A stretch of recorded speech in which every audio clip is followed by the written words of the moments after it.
comfort zone is a beautiful place, but nothing ever grows there. That's not really the case for plants, but it's a very true statement when it comes to humans. And today I want to explore just that.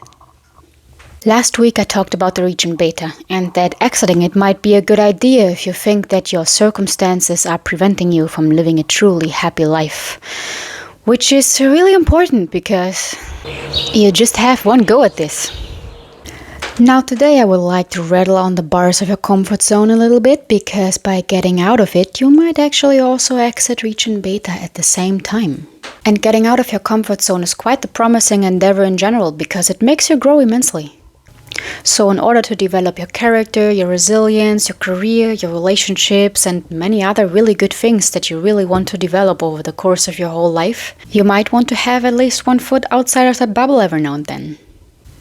Dan Coe calls it strategic stress, a perfect term that makes no secret about what this really means. Because it is indeed stressful, but in a strategic and controlled way, which makes it so powerful.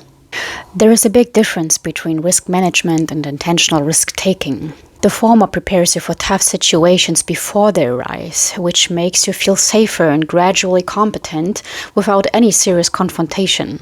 But exactly that careful dipping of toes in known waters is what keeps your ability to deal with challenging new circumstances weak and fragile.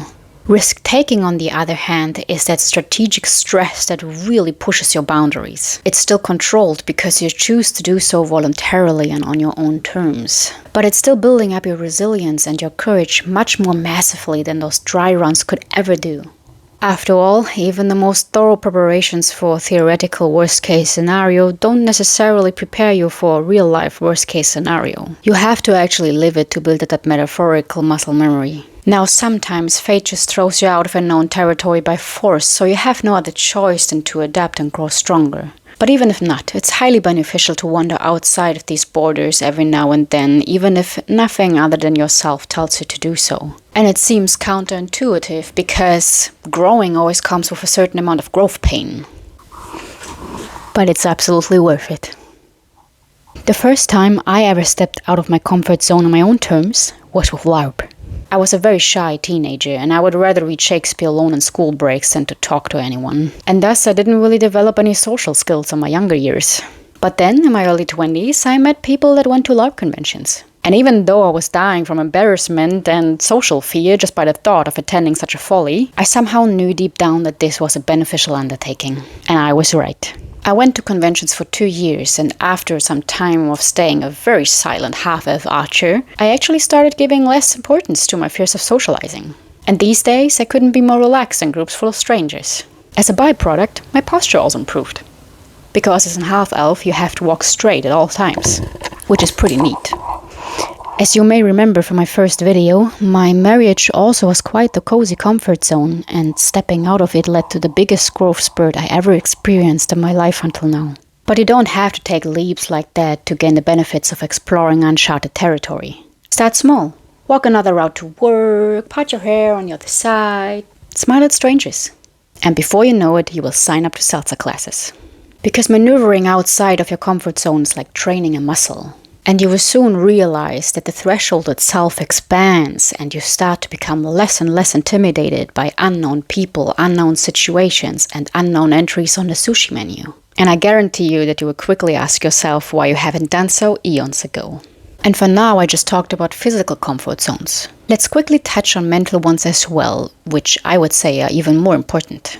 It's never easy to admit to be wrong or that your worldviews are flawed. But giving yourself the freedom to leave stagnant thought patterns behind that don't serve you and explore other people's opinions might give you new insights in life. And it might even accidentally expand your friend circle. So maybe leave your intellectual pride on the sideline for a moment and actively listen. You would be surprised how much richer your life becomes when your borders are open. Now I could talk endlessly about examples and methods and perks about pushing your boundaries, but I actually want to concentrate on 2 areas that I can personally talk about from experience. One of those areas is painting. This one is a bit tricky because being in your comfort zone is often actually necessary. But first let's see how being in discomfort about it might be the better course of action. When you always just draw circles, the whole world of triangles will be closed off to you. Drawing and painting things you're not used to draw is not just expanding your mental library and making you better at drawing that one thing in the moment. These newfound elements also give you the freedom to express ideas in new ways without being limited by the things you already know.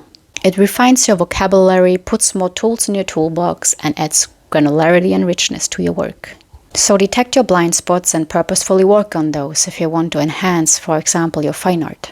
However, experimenting with things outside of your comfort zone is really just advantageous when you have the time to study. In a real-life situation where you work on a commission that you get paid for, you should stick to what you know. For the simple reason that time, unfortunately, is money, and no one is going to pay you for fooling around. It's a very sad reality that commercial settings don't really give you any room for curiosity. Most times, at least. Thus, when every minute counts, you might want to walk the most effective path, and that is usually the one that you already walked. Another personal story I want to share is my story of going into tattooing. This new venture was incredibly far outside of my sphere of comfort, for the simple reason that it involves stabbing people with needles and leaving marks that are permanent. For a serial perfectionist like me, this was and still is an absolute nightmare. And even just the social aspect of it still makes me want to back out sometimes, since I'm more on the introverted side, and it does cost me considerable courage and energy to converse with strangers on a frequent basis. But I just bit off more than I could chew there and simply chewed it. And as a result, I practically healed my perfectionism, which is quite the feat in my case. Well, I'm not fully healed, but the whole experience of actually never being able to tattoo something perfectly is quite humbling. And don't get me wrong, I very hardly try to do it perfectly. But the whole nature of the thing just doesn't make that possible. No skin is ever the same. You get no feedback from a needle like you get from a pencil on paper. And on top of that, your canvas talks and breathes and watches YouTube shorts that suddenly make them giggle. Perfection is unachievable anyway, and I will make another video about it because it's such a tricky topic. Lastly, I want to emphasize that after some courageous conquering, it's always well-deserved and even advisable to treat yourself to something nice. Now, don't go shoe shopping every time you successfully brushed your teeth with a non-dominant hand. But do let your brain know that exposing yourself to something unknown is a positive thing that deserves celebration. Thus, it might get easier with time. I wholeheartedly believe that stepping out of your comfort zone always leads to massive benefits. We are capable of learning, and we should never stop to do so. And stepping out into the unknown is a surefire way of doing just that. I would even argue that it is absolutely impossible to not learn something from walking an unbeaten path, even if your venture is unsuccessful. Because failure actually leads to knowing what not to do, which is just as valuable as knowing what to do. So take out that unboxed instant camera that your aunt gave you for last Christmas. Take it out into the woods if you live in the city, and into the city if you live in the woods. And stay curious.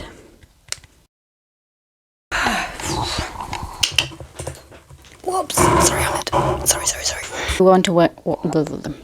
Thus, whenever involves. Still, oh no. Considerable courage and energy. Oh no. Doing some.